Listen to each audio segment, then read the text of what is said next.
আগামী নির্বাচন অতীতের যে কোনো সময়ের চেয়ে কঠিন হবে উল্লেখ করে বিএনপির ভারপ্রাপ্ত চেয়ারম্যান তারেক রহমান বলেছেন, ভোটে জিততে জনসমর্থন ধরে রাখতে হবে। মঙ্গলবার বিকালে জেলা ভিত্তিক প্রশিক্ষণ কর্মশালায় লন্ডন থেকে ভার্চুয়ালি যোগ দিয়ে তিনি একথা বলেন।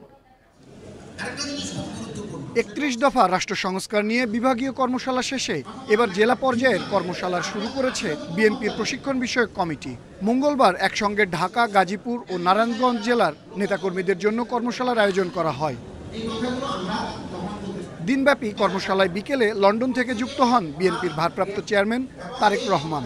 তিনি বলেন, ৫ আগস্টের পর থেকে দেশের স্বাধীনতা, সার্বভৌমত্ব নিয়ে চক্রান্ত শুরু হয়েছে। বিএনপির বিরুদ্ধেও ষড়যন্ত্র চলছে। ষড়যন্ত্রের অংশ হিসাবে আমাদের ভিতরে অনেক এজেন্ট ঢুকিয়ে দিয়েছে। এইগুলা ব্যাপারেও আমাদেরকে অ্যালার্ট থাকতে হবে সহকর্মীবৃন্দ।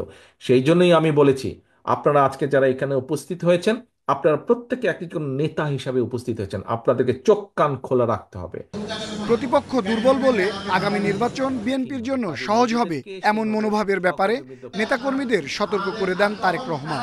এই নির্বাচন অতীতের যে কোনো নির্বাচনের থেকে অনেক অনেক অনেক কঠিন হবে, অনেক কঠিন হবে। কাজে নিজেদেরকে সেইভাবে সহকর্মীবৃন্দ প্রস্তুত করুন, নিজেদেরকে সেভাবে প্রস্তুত করুন যে আগামীর যে কঠিন নির্বাচন সেটি জনগণের সমর্থন নেই, সেই নির্বাচনের পুল ছাড়া যাতে আমরা পার হতে পারি। দলের ৩১ দফা রাষ্ট্র সংস্কার প্রস্তাবনা সারা দেশে ছড়িয়ে দেওয়ার জন্য নেতাকর্মীদের প্রতি আহ্বান জানান বিএনপির ভারপ্রাপ্ত চেয়ারম্যান। আগামীর যে কঠিন নির্বাচন। আনোয়ার সাদাত নূর, ইন্ডিপেন্ডেন্ট নিউজ, ঢাকা।